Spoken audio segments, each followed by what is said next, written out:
Hi there everybody, welcome back to my channel. If you're new here, my name is Alice. I don't own an agency, but I do own an event. Events are a little bit different than agencies in the way that with my events, I like to advocate for the freelancers, and so I provide an overhead for freelancers to come and work. And so today I wanted to dive into what I look for when I'm casting models for my events. If you're an aspiring model, an industry pro, or you're just curious about how these decisions are made, stick around because I'm gonna break it all down for you. First of all, let's talk about creativity. I absolutely love when a model brings something very unique to the table, whether it's their striking features, bold styling, or a strong personal brand. I want to see something that makes you stand out. Having a distinct look and presence is going to set you apart from the rest. Next up, versatility is key. If your portfolio only has one expression, it tells me that you may not be able to adapt to different concepts. Show me some range.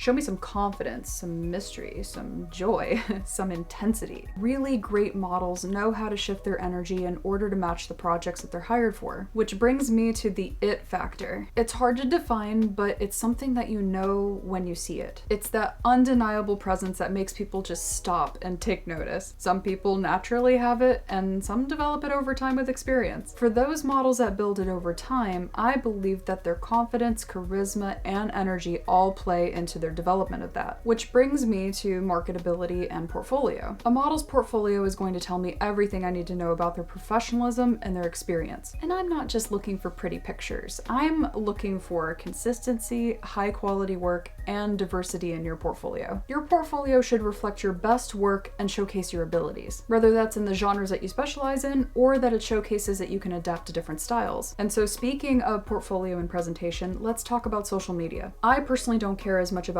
you having a big following, but I'll get to that in just a second. I much prefer to see that you have a different business account from your personal account. Having separate accounts for business and personal keeps things more professional. It also protects you in your personal life outside of modeling as well. If I'm casting, I want to see your modeling work very clearly without having to sift through your personal posts of family, friends, pets, partners, and so forth that are taking up the majority of your social media. Of course, it is okay and actually encouraged to showcase your authenticity and those aspects of your life that mean a lot to you. But having these aspects in your social media shouldn't prevent me from seeing your modeling capabilities. Plus, professionalism online tells me how seriously you take your craft. So this one's a big one.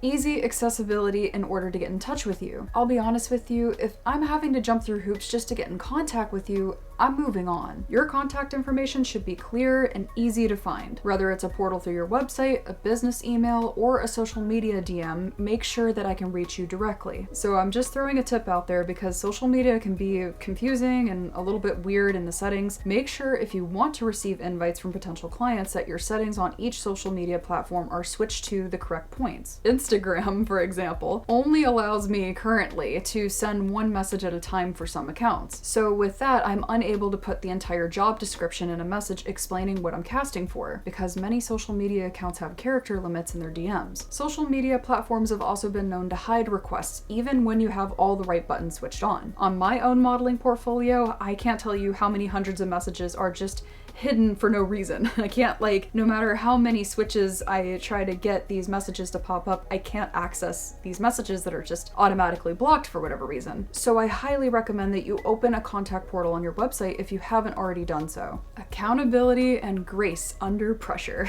Modeling is so much more than just looking good. It's also about showing up on time, being accountable for your actions, and handling situations with grace. Events particularly can be a lot to mentally handle, especially when you're attending your very first event. When I started attending events for the first time, I felt so overwhelmed with everything that was going on around me. But when I started modeling at events, I just stayed focused on what I was doing and I just stayed focused on the event itself. So how you respond to the things that happen around you says a lot about your character and how you're going to develop as a model. As an event coordinator and fellow model, I respect models who stay professional, work collectively with the team, and navigate the event space with respect. So now I want to talk about the things I don't really care care about as much. Social media followings.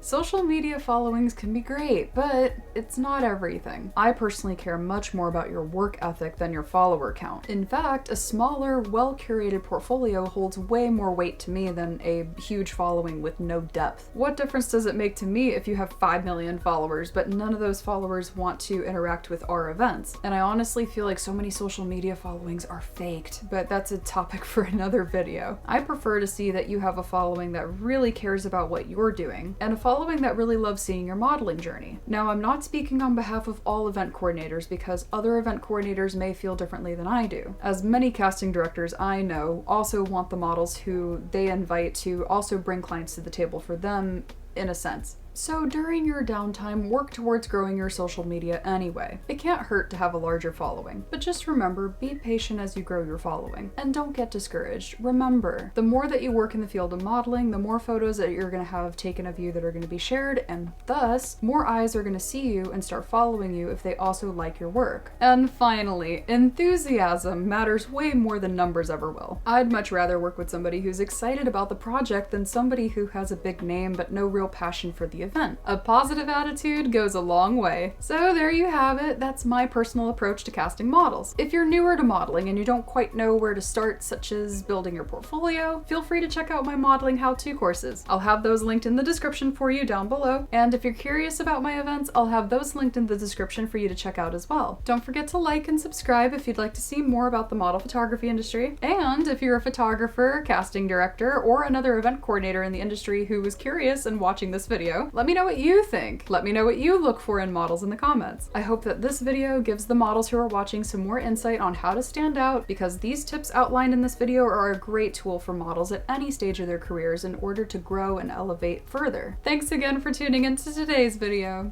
and I'll see you on the next one. Bye for now.